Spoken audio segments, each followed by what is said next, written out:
Hello and welcome to the Fit to Transform podcast, where you learn how to train and diet effectively and, most importantly, how to maintain those results for life, once and for all. I'm Nikias Tomasiello, a transgender training and nutrition coach working online with anyone who's ready for a true lifestyle transformation, anywhere they may be in the world. As a friendly reminder, any and all information provided is for educational purposes only. You should consult with your doctor before implementing any changes to your diet and exercise program. With that disclaimer out of the way, thank you for being here. Now grab yourself a cup of tea or pre-workouts and enjoy. Hello and welcome to the third episode in the No Quit Kit series. If you haven't already signed up for the free No Quit Kit emails, you can do it using the link in the show notes. In today's episode, I want to explore the key performance indicators that you need in order to achieve fat loss. If you remember, in episode 1 and 2, I mentioned that the key performance indicators are the daily and weekly targets that you need to hit in order to see sustained fat loss over time. Last week in particular, I covered my method for goal setting, the hierarchy of goals that I use with my clients. So you might remember that the key performance indicators are the subordinate goals that are based upon your intermediate goals, and the intermediate goals are in turn based upon your superordinate goal, which I call your ultimate fitness vision, your deepest why, the reason why you are on this fitness journey to begin with, the person you want to become, what they do to maintain the results they've achieved, and how they feel having that physique, having that mindset, and having that lifestyle. So before you can set your key performance indicators, you need to have your why, your ultimate fitness vision very clear. So go back, listen to that episode first if you haven't already, and then come back to this one. First off, I'm going to list all of the key performance indicators. Then I'm going to go through each one and tell you why it's important. I'm going to tell you how to set your own targets. And finally, I am going to cover a step-by-step guide on how to hit these targets, starting from your current baseline or foundation. Let's begin with what the key performance indicators for fat loss are. These are your fat loss priorities, without which you can't expect to lose body fat. They are your calorie targets, protein, fiber, your daily steps and or cardio, and your resistance training program. Now, there are indeed other aspects that are important for fat loss, such as stress management, sleep, digestion, food quality, such as eating processed versus less processed foods. But these are more advanced targets that you don't need to worry about right now when you're starting out. At the beginning of this fat loss phase, you need to master the basics, and your basics are the key performance indicators. If you're consistent with those, you are going to see fat loss, even if your stress is through the roof, sleep could be better, and digestion isn't the greatest. It's going to make fat loss harder not to have these other important aspects somewhat in check, but they are not the basics that you need to master. They are, again, more advanced, so you might want to tackle them later when you have more experience. So let's cover the KPIs one by one. First of all, your calorie targets. This is the top priority for fat loss. You might have heard that carbs make you fat, or dietary fat makes you fat, or insulin makes you fat. What actually makes you lose or gain weight is your energy balance, or the balance between the calories you burn over time, not just over a 24-hour period, and the calories that you're eating. To explain this, I usually use this analogy. Imagine that you're a car and you need to reach a certain destination, and you only need 5 liters of fuel to get to the destination. Now, if you put into the car that is you, these 5 liters, they're gonna be gone by the time you reach your destination. So the car is the same as when you started. However, if you put in 7 liters, when you reach your destination, you're gonna have 2 liters left over. Those aren't just gonna disappear. They're gonna stay in storage so that you can use them at a later date. This is what happens when you're eating over time more calories than the calories that you burn. You have leftover energy. Just like the fuel in the car, this energy doesn't just disappear into thin air. The body converts it into body fat and stores it away to use it later. So the body fat that you carry is simply stored energy. To complete the analogy, let's say that you need 5 liters to get to your destination, but you only put in 3 liters. If you have the 2 extra liters stored from a previous trip, you're going to be able to make the entire trip. But at the end of the trip, you're going to be left with 0 liters in the tank.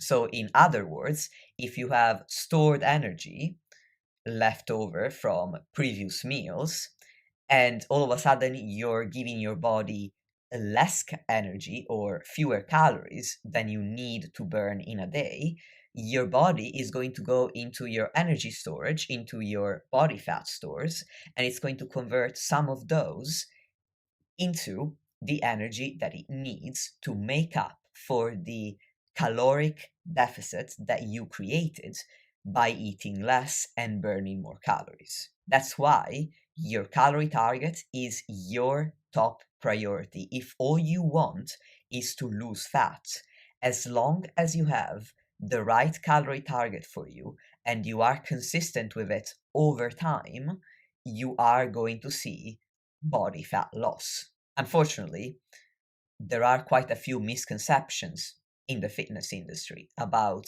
how calories work and how weight loss or fat loss works.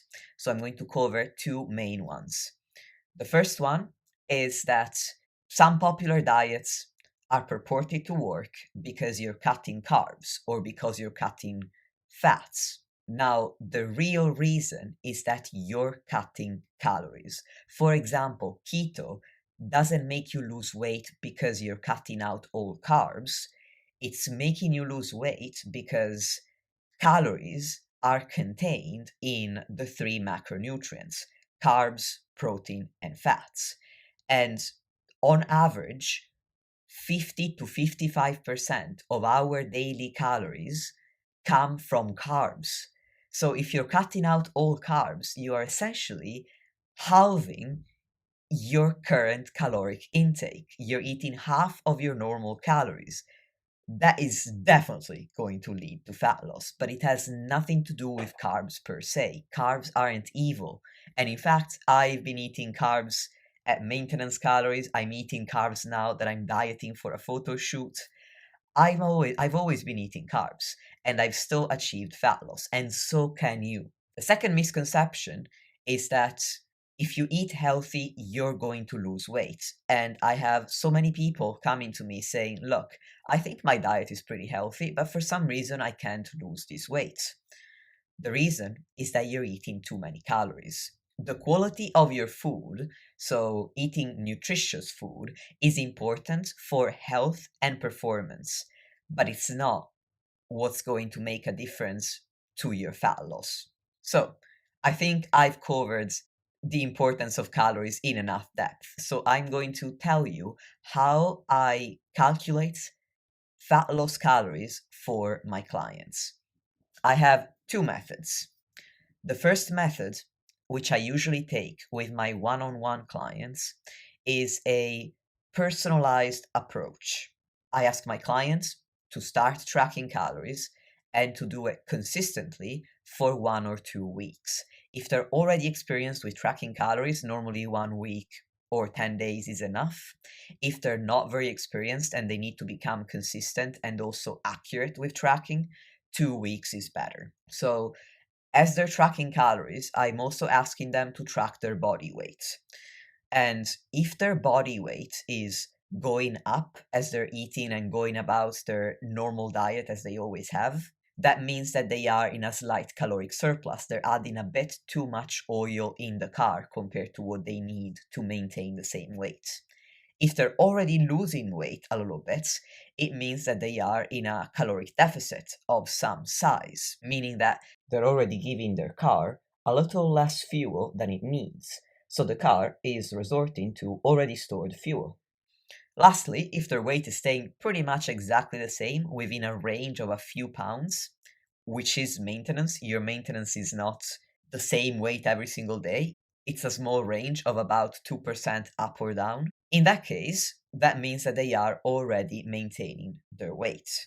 Once I have 1 or 2 weeks worth of these data, so I have the calories they've been eating and importantly, how their body weight has been reacting to these calories, I can calculate first the calories they need right now to maintain their weight.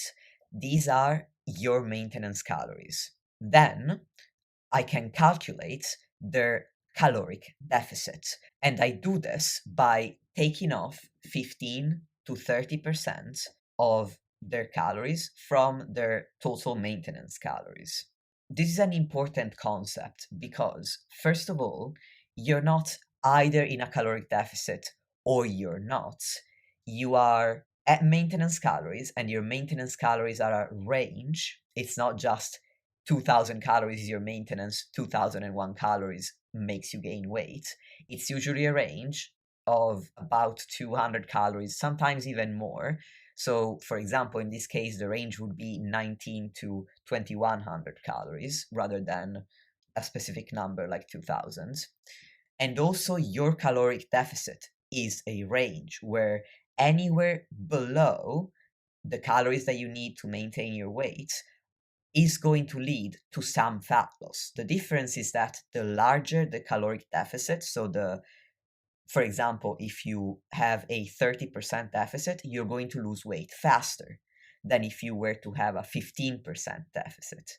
However, don't jump straight into a 30% deficit if you've never dieted before, because the larger the deficit, the hungrier you're going to feel, the more challenging the diet is going to be. What you're here for is a lifestyle transformation, so you need to find what's a sustainable deficit for you. If you're starting out for the first time, take your maintenance calories, take off 15%, and be as consistent with this number as you can for at least 2 to 4 weeks before you make any change. If you're not being consistent, you need to become consistent first, because you don't want to lower your calories if you're already not consistent with higher calories, when you could simply become more consistent and see better results. And that's my first approach to calculating an appropriate caloric deficit. The advantage of this approach is that it's going to be more accurate. It's going to be specific to you, not based on averages or fitness formulae. The disadvantage is that it takes 1 to 2 weeks of tracking your calories consistently. But I would argue that if you are starting out and you're not yet consistent with the habit of tracking, this is the perfect opportunity to learn. There's a second approach, which is quicker, but it does rely on a fitness formula, because you're going to use a calculator to estimate your maintenance calories.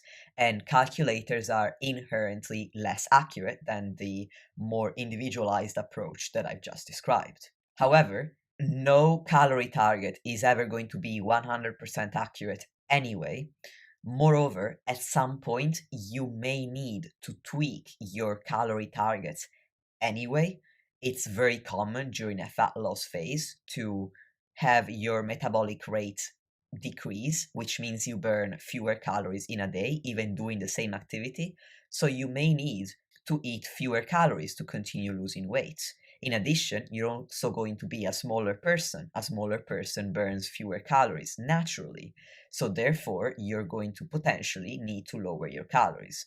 What I mean is that whichever of these two methods you use, all you're gonna get is a starting point for your calories. So it doesn't really matter that it's 100% accurate, because you have the power to change it anyway, and you may need to change it anyway in the future. So for this second method, you're going to use a calculator to calculate your maintenance calories, and then you're going to remove 15 to 30% to establish what your fat loss calories need to be.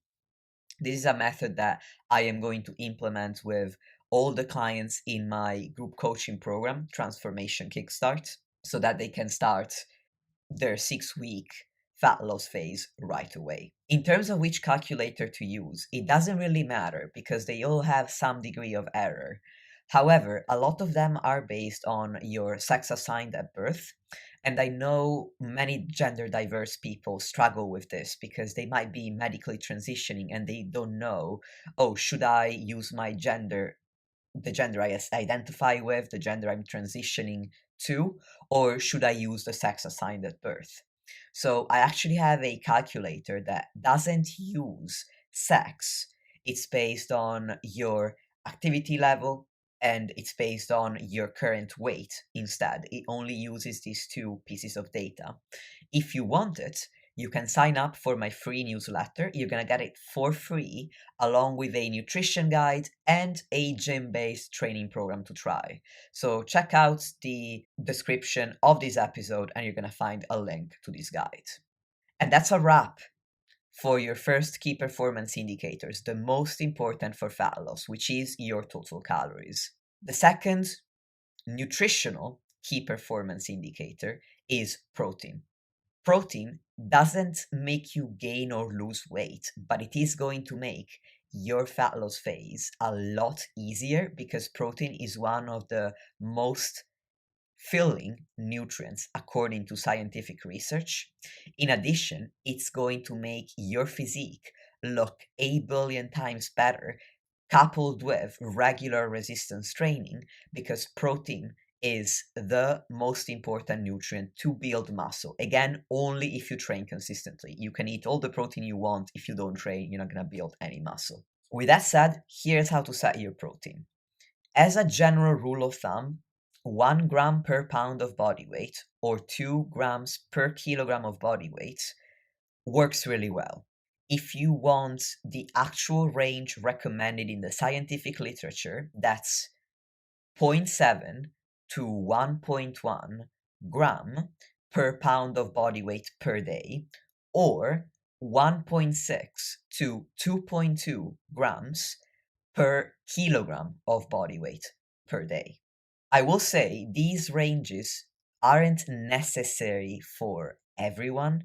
In particular, if you currently carry extra weight, you have overweight or obesity, 1 gram per pound, if you weigh 300 pounds, is going to be 300 grams of protein. If you're also in a caloric deficit, that's going to leave very little room in your diet for any other nutrient. So it's not great to cover your nutritional basis, and it's also unnecessary to maintain muscle mass or grow more muscle during the fat loss phase. So if you do have extra weight that you're carrying, again, you're in the overweight or obese category based on your BMI, then what I suggest is that you use a body weight that's considered quote unquote normal according to the BMI based on your height. If you want to do a deep dive on protein, I'm going to do one in a future episode, but I also already have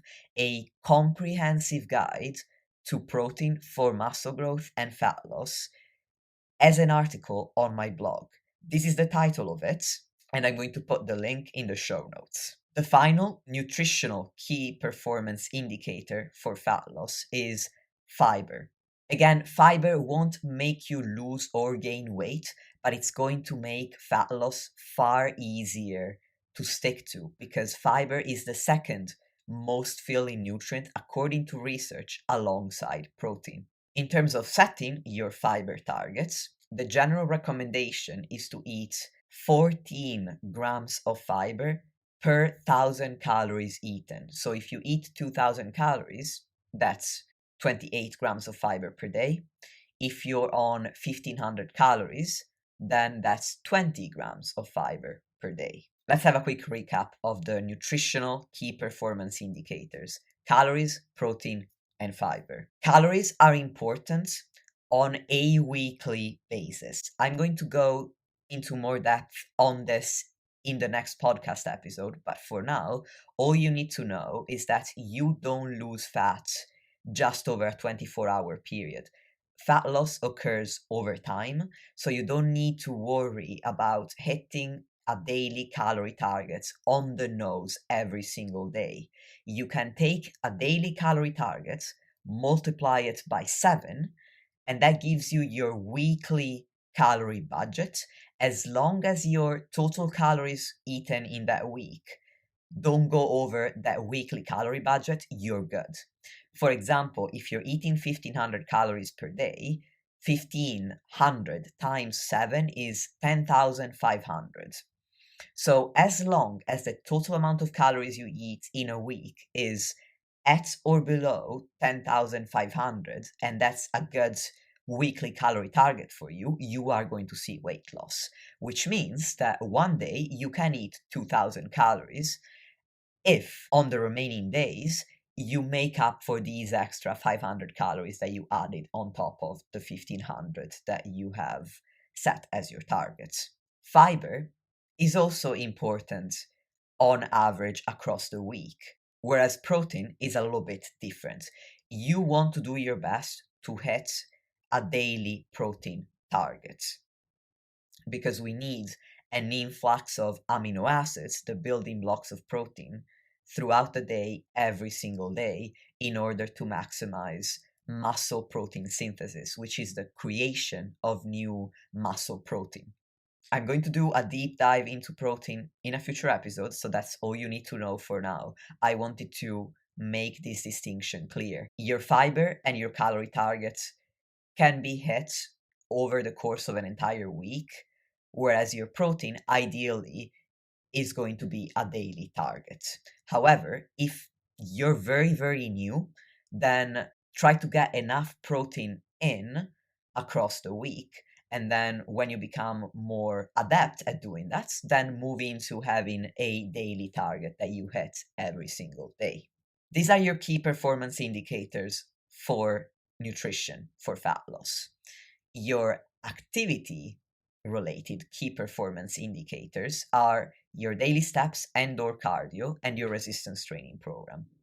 Let's start with the daily steps and/or cardio. First of all, activity is fundamental for fat loss because, as I was saying at the beginning, you achieve fat loss by eating fewer calories than you burn in a day. However, if you're wondering, well, why would you set the calories that you eat as the main priority then? The reason is that it actually takes a lot of activity without changing your diet in order to lose weight. It requires so many hours of high intensity cardio every week that it's unrealistic for most people, unless you're a professional athlete that gets paid to do this as a job, to be able to burn enough calories to lose weight without changing your diet at all. We also have research showing that a combination of more activity and a change to your diet is going to yield the best fat loss results compared to simply trying to change your diet alone or simply trying to do more activity. So if I had to set these three options in order from most effective to least effective, the most effective would be to combine more activity with a change to your diet. The second most effective would be to change your diet and to worry about your calories as your top priority. And the least effective would be to try to lose weight by doing more cardio or more steps. And this little hierarchy is based both on scientific research, but also on my personal experience. I always had my clients at least a step count goal, but I used to be a little bit more understanding if people weren't achieving these targets, whereas in the last year or two of coaching, I've become a lot stricter about it because when my clients hit a specific minimum step count per day, it makes their fat loss so much easier and so much more efficient. And this minimum target that I found to work really well is at least 10 to 12,000 steps per day. I'm sure you've all heard of the minimum 10,000 step goal for general health. However, more recent research has shown that you can get maximum health benefits, not necessarily fat loss benefits, from doing 7 to 8,000 steps per day. So you don't necessarily need to hit a minimum of 10,000 to see health improvements. However, in my personal experience, 10 to 12,000 steps tend to make a fat loss phase much easier and much more efficient. So that is what I now recommend to all my clients. As an alternative, some people are just too busy to get 10 to 12,000 steps in every single day, in which case I usually want a minimum of 6 to 7,000 steps so that we get those health benefits that I talked about. And then I include 75 to 90 minutes of moderate intensity cardio. So think jogging on a treadmill or using the Stairmaster or the cross trainer for 75 to 90 minutes every week.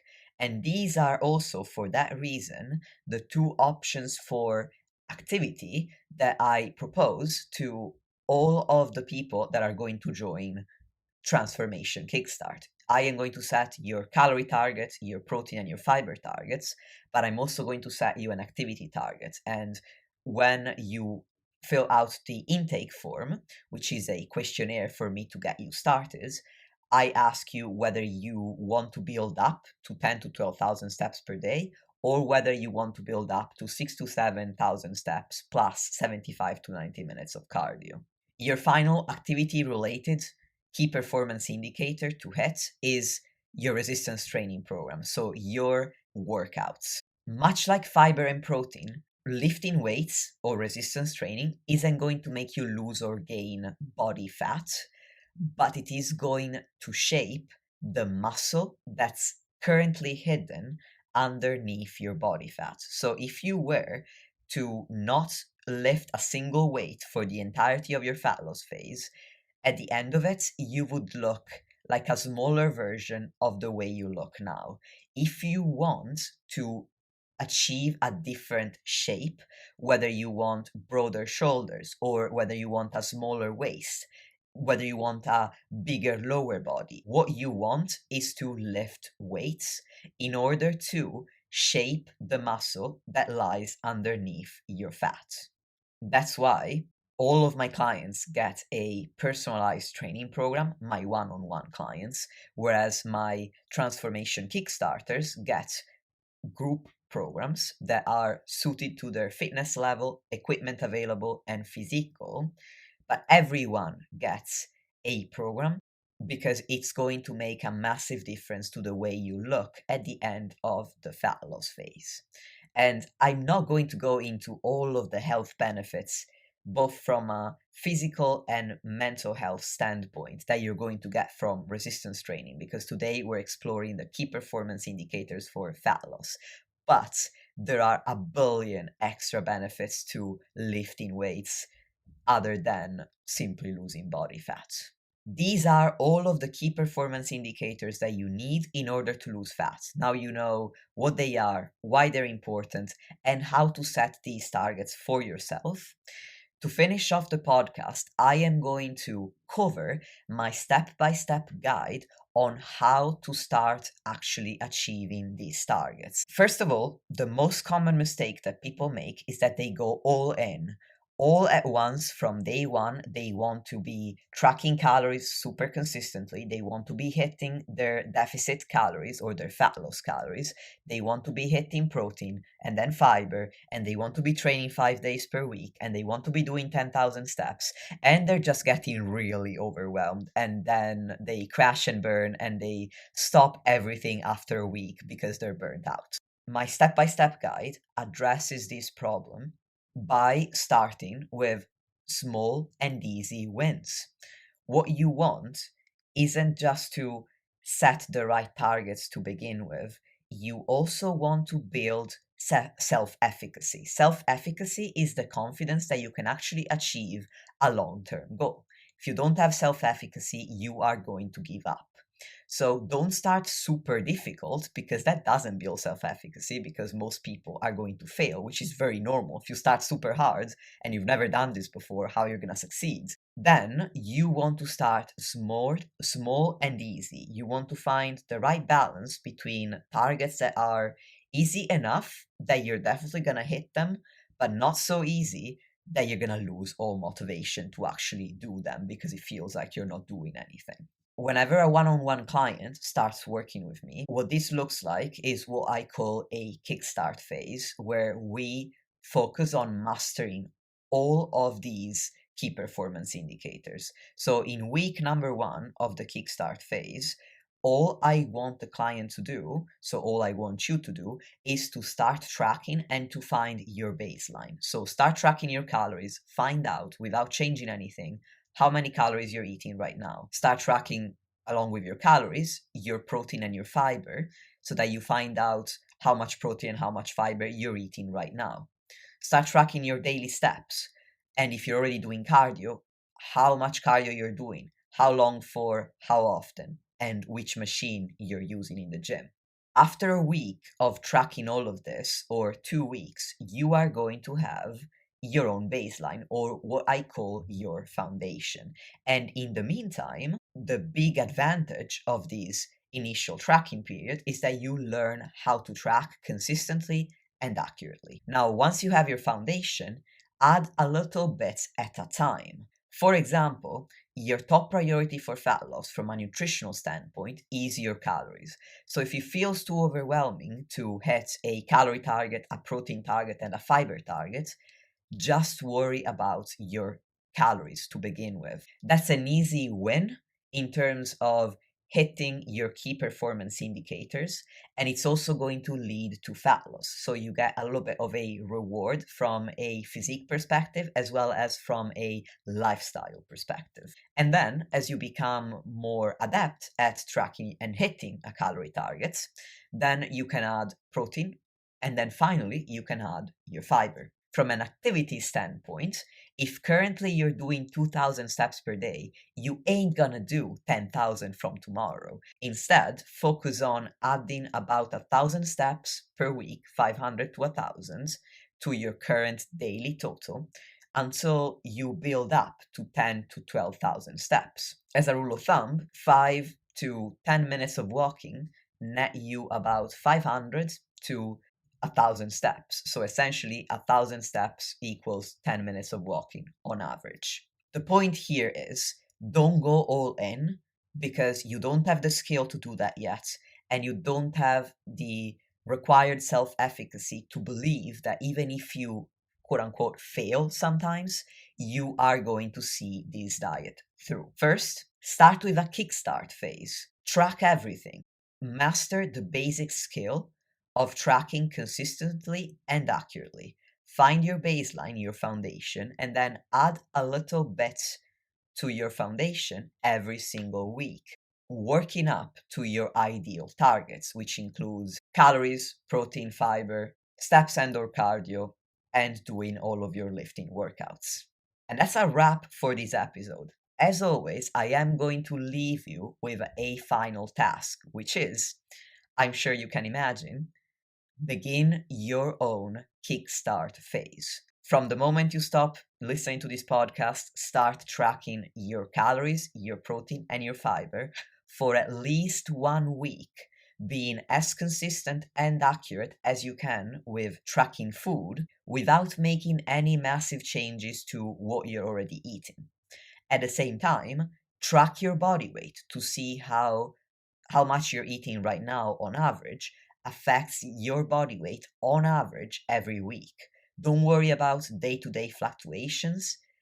Weigh yourself every day as soon as you wake up, before you eat or drink anything, and after you've been to the toilet if you need to go. Write down the weight and then take the average of all the weigh-ins that you will have taken across the week. So you want to weigh yourself at least 3 times, or ideally every single day. So you track your calories, protein and fiber, you track your body weight, and you draw the average for the week. What you're going to do next is you're going to email me these data. I want to know your average daily calories, your daily protein, and your daily fiber for the past week.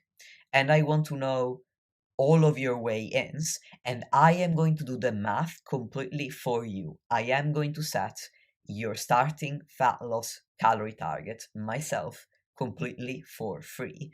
All you need to do is email me at fit2transform@gmail.com, and you're going to find the email address in the show notes. In the next episode, I'm going to do a deep dive into how to set realistic expectations for your fat loss phase, and therefore how to make the most of the process. I'm already looking forward to it. I hope you enjoyed today's podcast. And thank you very much for being here on this awesome ride that the podcast has been for me so far. And that's it for today's podcast. The next one is going to be the last episode in the No Quit Kit series, which I created as mental prep to help my future one-on-one clients get ready mentally for a fat loss phase, to see it through, to understand what to expect and how to make the most of it, and how to get long-term results and work towards their lifestyle transformation. I also prepared it for all of my future transformation Kickstarters, so that even before Transformation Kickstart begins, they already know what to expect, how to make the most of the program, and what they need to do in order to continue making progress even after Transformation Kickstart. Speaking of which, we're now at the end of July. Transformation Kickstart starts on Monday, 22nd of August, and you can sign up until Friday, August 19th. That's when signups close. All you need to do is click the link in the show notes about Transformation Kickstart. The link will take you to a web page with a description of the 6-week group program. So what you get, who it's for, and any other question you might have is also going to be answered on that page. And then it's going to have a link to the intake form that you need to fill out in order to sign up. This is going to be the very first intake, so the price is going to be £99 for the full 6 weeks. That's £66 per month, or £16.5 per week. It's never gonna be this price again, because I wanted to celebrate the launch with a reduced price, so you don't want to miss out. If you're getting value out of these podcasts, Transformation Kickstart is going to be a billion times better. On the other hand, if what you want is a holistic approach that covers training, nutrition, and it's completely personalized to you, then what you need is one-on-one coaching, which is already open. You can already sign up for it and schedule a free consultation with me, where we're going to go through your goals, how I can help, and we can get to know each other so you can find out if we're a good fit. And then you can get started as soon as right after the consultation ends. You can find a link to either option, one-on-one coaching or Transformation Kickstart, in the show notes, and I'm really looking forward to hearing from you.